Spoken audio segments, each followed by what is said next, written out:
Hi Chris, I hope this works for you. I'm going to walk you through the process for how to log in using the PowerTeacher.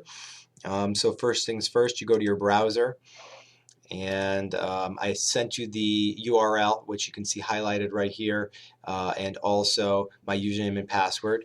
So it is cap sensitive.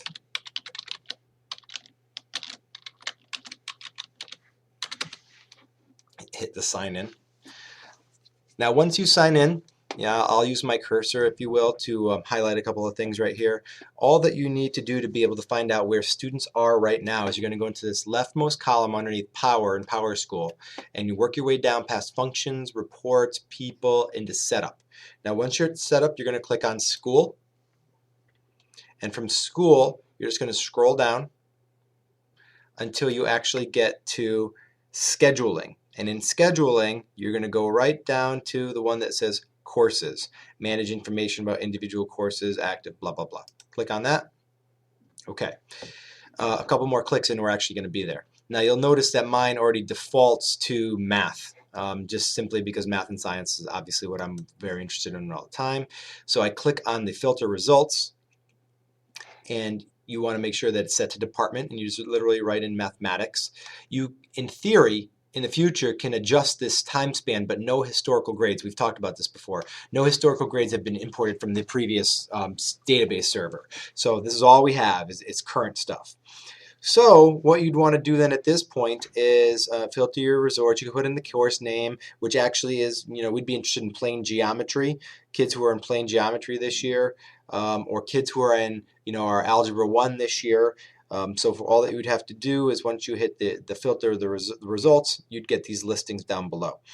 And you just go to the next page and you can see all the different courses that are associated. So for instance, Algebra 1, MA99G6100, Plane Geometry, MA, you can see it all right here. Now, you can click on the code, you can click on the class.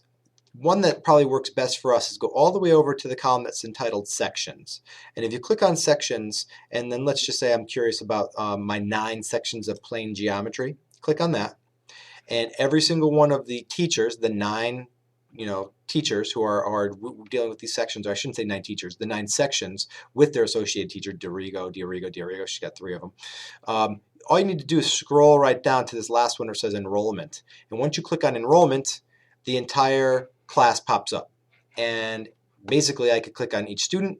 So here comes last name Alexandri.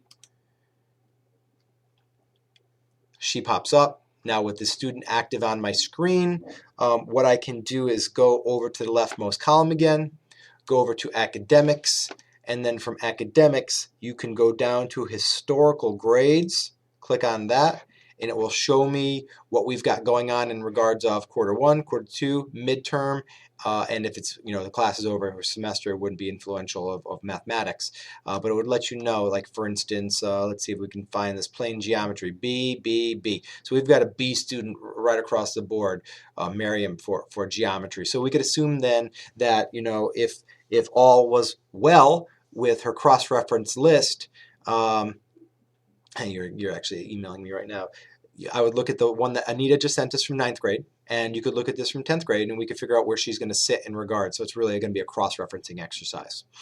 I think this should do it, and if I want to get back to where I was, I can try using, let's try this together, back arrow, there you go, and you're right back to the class roster. And if I want to go out of this, back arrow again, and I'm back to the original place, and I would repeat the exercise with the next class. Any questions, shoot me an email. I'll be back in the building on Thursday. Bye.